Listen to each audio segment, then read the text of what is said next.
Ryto gimnazijos mokiniai ir pedagogai visą savaitę buvo kviečiami dalyvauti akcijos be patyčių renginiuose. Jų metu apie patyčias, jų pasekmes kalbėjo ne tik gimnazistai, bet ir jų mokytojai. Pastarieji jiems skirtoje diskusijoje didelį dėmesį skyrė šiai problemai. Ryto gimnazijos psichologė Dalė Kuzmickienė sakė, kad šią akciją siekta skatinti mokinius nesityčioti vieniems iš kitų, nenaudoti nei fizinio, nei psichologinio smurto. Šios akcijos tikslas, kaip visada, yra priminti visiems mokyklos bendruomenės nariams, kad iš tikrųjų toks reiškinys egzistuoja ir kad mes labai save kontroliuodami galime vieną savaitę išgyventi be patyčių. Ir būtent tas priminimas ir dar sudarė priminimas, kad mokykla yra vieta, kurioje yra džiaugsmas, kurioje yra smagu ir gali būti smagu visiems žmonėms. Ir mes visada šitą savaitę kviečiame tėvus bendrauti ir mokytojus ir šitą renginį, kurį šiandien turėsime, kaip tik jis vainikuoja visus savaitės renginius. Tai kokie pagrindiniai tie principai, ką reikia daryti, kad nebūtų tų patyčių?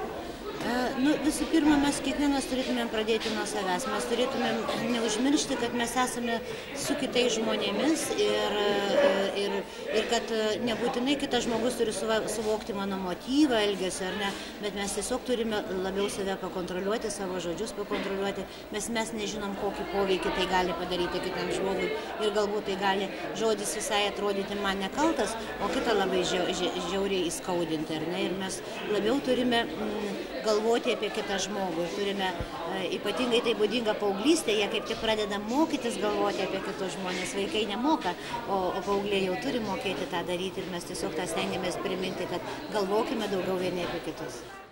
Apie akcijos naudą noriai kalbėjo ir gimnazistai. Ryto gimnazijos mokinių savivaldos atstovė Morta Kazlauskaitė sakė, kad tokių renginių metu mokiniai daugiau sužino apie patyčias ir apie kovos su jomis būdus. Akcija naudinga tuo, kad mokiniai plačiau sužino apie patyčias, jų kenksmingumą ir sužino būdus, kuriais reikia kovoti prieš patyčias, sužino, kaip jaučiasi tie žmonės, iš kurių yra tyčiojamasi ir stengiasi to nedaryti. Gimnazijoje patyčių lygis iš tikrųjų yra labai nedidelis. Pas mus labai nedaug atvejų, kai tyčiojamasi, tačiau žinoma yra niekur nuo jų nepabėgs. Yra pravardžiuojamasi, smurtaujama, gal fiziškai ne tiek, bet erzinami žmonės ir panašiai iš savo norų.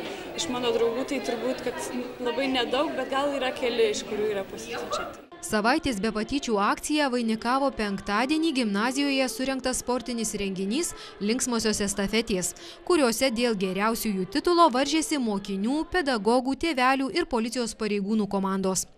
Gimnazijos psichologės žodžiais šių estafečių esmė parodyti, jog skirtingi žmonės gali linksmai laiką leisti drauge ir svarbiausia be patyčių.